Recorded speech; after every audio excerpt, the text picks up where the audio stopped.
संत अच्युतानंद दास एक ऐसा नाम जिन्हें लोग उनके द्वारा की गई भविष्यवाणियों के लिए जानते हैं। उनकी भविष्यवाणियों को पढ़कर ऐसा लगता है जैसे उन्होंने भविष्य को आज से कई साल पहले ही देख लिया था। दरअसल वे भूत, भविष्य और वर्तमान में होने वाली घटनाओं को एक साथ देख सकते थे और अपनी इसी शक्ति के बल पर उन्होंने एक किताब लिखी जिसका नाम है भविष्यमालिका। भविष्यमालिका किताब के कई अलग अलग भाग हैं जिसमें की गई भविष्यवाणियां सत्य हुई हैं और आगे भी सत्य होना निश्चित है। उन्होंने अपनी भविष्यवाणियों में ऐसी ऐसी घटनाओं का जिक्र किया है जिसे सुनने मात्र से ही आपके रोंगटे खड़े हो जाएंगे। इन भविष्यवाणियों को सुनकर आपको लगेगा कि बांके में यह भविष्यवाणियां सच हो सकती हैं, क्योंकि इस किताब को लेकर यह दावा किया जा रहा है कि यह भविष्यवाणियां एकदम सटीक और सही है और यह भविष्यवाणियां सच होना निश्चित है। तो आइए जानते हैं उनके द्वारा की गई भविष्यवाणियों को। नंबर 1, कलयुग के अंत के लक्षण। संत अच्युतानंद दास ने कलयुग के अंत के लक्षणों को भविष्यमालिका के भविष्यवाणियों में काफी विस्तार से लिखा है। इस किताब के अनुसार घोर कलयुग में लोग ईश्वर को भूल जाएंगे और उनके खिलाफ बोलना शुरू कर देंगे। संसार में धर्म को मानने वाले लोग बहुत ही कम रह जाएंगे। समाज में बड़ों और अध्यापकों का सम्मान खत्म हो जाएगा। धर्मगुरु और बाबा लोगों को बेवकूफ बनाने का काम करेंगे। फर्जी बाबाओं के हाथों लोगों को ठगे जाने की घटनाएं भी आम होती जाएगी। लोग अपनी संस्कृति और सभ्यता को भूल जाएंगे। लोग भ्रष्टाचार और अपराध के रास्ते धन कमाएंगे। अपराधी खुलेआम खतरनाक हथियार लेकर घूमेंगे और इसका इस्तेमाल भी करेंगे। स्त्री और पुरुष दोनों अनैतिक संबंध और व्यभिचार को अपनाने लगेंगे। कलयुग के अंत से थोड़ा पहले खाने के सामान की कमी, बीमारियां और दुर्घटनाएं बढ़ जाएगी, जिस वजह से लोगों में असंतोष फैलेगा और कुछ जगह लोग सरकार के खिलाफ बगावत करेंगे। नंबर 2, महाविनाश के लक्षण। भविष्यमालिका के मुताबिक जब किसान खेती के काम में रुचि लेना बंद कर देंगे और जंगली जानवर गांव और शहरों पर हमला करना शुरू कर देंगे, तब समझ लेना कि वहां महाविनाश निकट है। बहुत लोग जानते होंगे कि जब भूकंप या कोई और बड़ी प्राकृतिक आपदा आने वाली होती है तो उसका सबसे पहले जानवरों को आभास हो जाता है। किसान बारिश से निराश हो जाएंगे और खेती का काम करना छोड़ने लगेंगे। सूरज अपनी परोपकार छोड़ देगा और दुनिया भर में गर्मी बढ़ जाएगी। साइक्लोन की हवाएं बर्बादी फैलाएगी और लोग तेज हवाओं की आवाज से ही डर जाएंगे। जंगली जानवर और सांप जंगल छोड़कर गांवों और शहरों में घरों पर हमला करेंगे। भगवान जगन्नाथ का अपमान होगा तथा मंदिर का झंडा कई बार गिरेगा। मंदिर के ऊपर जो कपड़ा है उसमें भी आग लग जाएगी।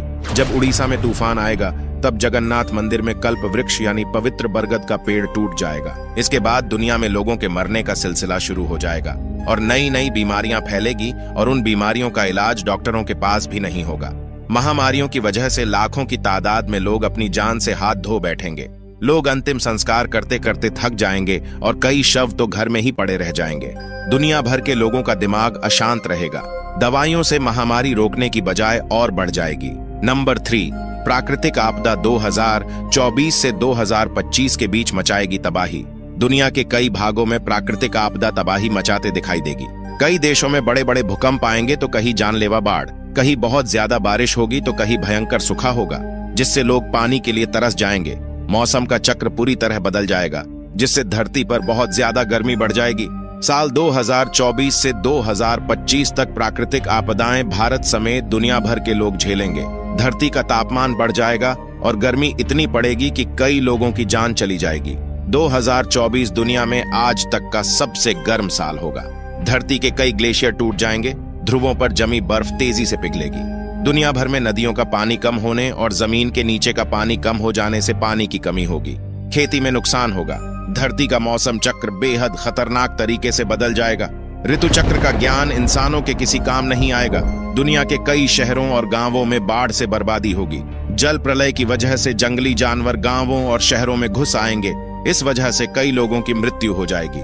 साल 2024 में धरती पर कई बड़े भूकंप आएंगे जो भयंकर रूप ले लेंगे। यह भूकंप जनवरी के महीने से ही आने शुरू हो जाएंगे और दिसंबर के महीने तक लगातार चलते रहेंगे।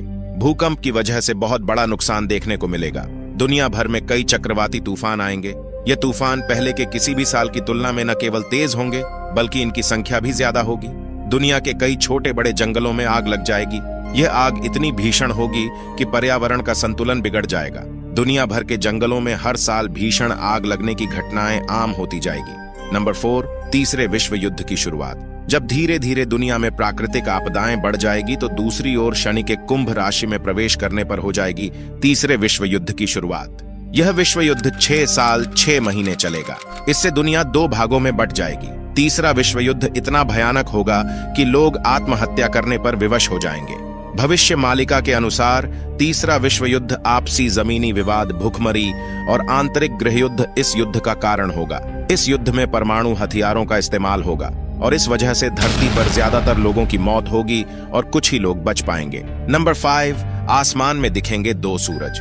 आसमान में 2 सूरज जैसा आभास होगा। एक सूरज होगा और दूसरा कोई और आसमानी चमकती वस्तु होगी। यह चमकती वस्तु कोई छोटा उल्कापिंड या फिर धूमकेतु हो सकती है। भविष्य मालिका के मुताबिक यह धूमकेतु तब गिरेगा जब भारत में युद्ध चल रहा होगा। यह उल्कापिंड दिन के समय हिंद महासागर बंगाल की खाड़ी में गिरेगा। इससे एक बड़ी सुनामी आएगी और सुनामी में उड़ीसा के 6 जिले जलमग्न हो जाएंगे और भगवान जगन्नाथ मंदिर के 20वीं सीढ़ी तक पानी आ जाएगा। चीन 13 मुस्लिम देशों के साथ करेगा भारत पर हमला। भविष्य मालिका में कहा गया है जब शनि मीन राशि में प्रवेश करेगा तो उसी समय दुनिया तीसरे विश्व युद्ध का महाविनाश देखेगा और इसी समय में भारत विश्व युद्ध में शामिल हो जाएगा। इस युद्ध का मुख्य कारण होगा भारत को लुटने की साजिश। चीन हमेशा की तरह खतरनाक साजिश रचेगा और पाकिस्तान सहित अन्य 12 मुस्लिम देश को धार्मिक आधार पर भारत के विरोध में लाने में सफल हो जाएगा। भारत कुल 13 महीने महायुद्ध लड़ेगा जब पाकिस्तान समेत 13 इस्लामिक देश और चीन भारत पर हमला करेगा। तब इन देशों को सफलता मिलेगी जिससे भारत का एक बहुत बड़ा हिस्सा दुश्मन के अधिकार में चला जाएगा। इस युद्ध के दौरान भारत के कई शहरों पर परमाणु हमले किए जाएंगे, लेकिन भारत कुछ भीषण हमले से बच जाएगा। लेकिन भारत की सेना सटीक रणनीति के तहत बहुत ही शीघ्र दुश्मन देशों पर शक्तिशाली विस्फोटक का इस्तेमाल करेगा, जिससे दुश्मन देशों में हाहाकार मच जाएगा और वह केवल एक दूसरे के भरोसे ही रह जाएंगे। और इस तरह भारत इस युद्ध को जीत लेगा और अखंड भारत को एक हकीकत बनाएगा। चीन के कई टुकड़े हो जाएंगे और बचे 12 इस्लामिक देश अपना अस्तित्व खो देंगे। वह भारत के आगे नतमस्तक हो जाएंगे और बचा पाकिस्तान हर बार की तरह भारत के आगे माफी मांगेगा और भारत में शामिल होने की मांग करेगा। इस तरह पाकिस्तान का नामो निशान मिट जाएगा और वह अखंड भारत का हिस्सा बनेगा। नंबर 7, अखंड भारत और युग परिवर्तन। विश्व युद्ध के बाद सीमाएं बदल जाने की वजह से दुनिया में कुल 111 देश ही होंगे और विश्व की आबादी केवल 60 करोड़ रह जाएगी। बाकी बचे लोग सनातन धर्म को स्वीकार कर लेंगे। भारत इन सभी देशों को नए युग में ले जाएगा और विश्व का नेतृत्व भी करेगा। अखंड भारत की शासन व्यवस्था अलग होगी और लोकतंत्र से भी उत्तम व्यवस्था कायम होगी और पूरे विश्व में केवल एक ही धर्म होगा, सनातन धर्म। साथ ही भविष्य मालिका के मुताबिक भारत का आखिरी राजा एक शक्तिशाली हिंदू शासक योगी पुरुष होगा और उसकी कोई संतान नहीं होगी। दोस्तों, ये थे भविष्य मालिका किताब की कुछ भविष्यवाणियां। इन भविष्यवाणियों के बारे में आपका क्या मानना है, हमें कमेंट में जरूर बताएं। साथ ही कमेंट में हर हर महादेव अवश्य लिखें।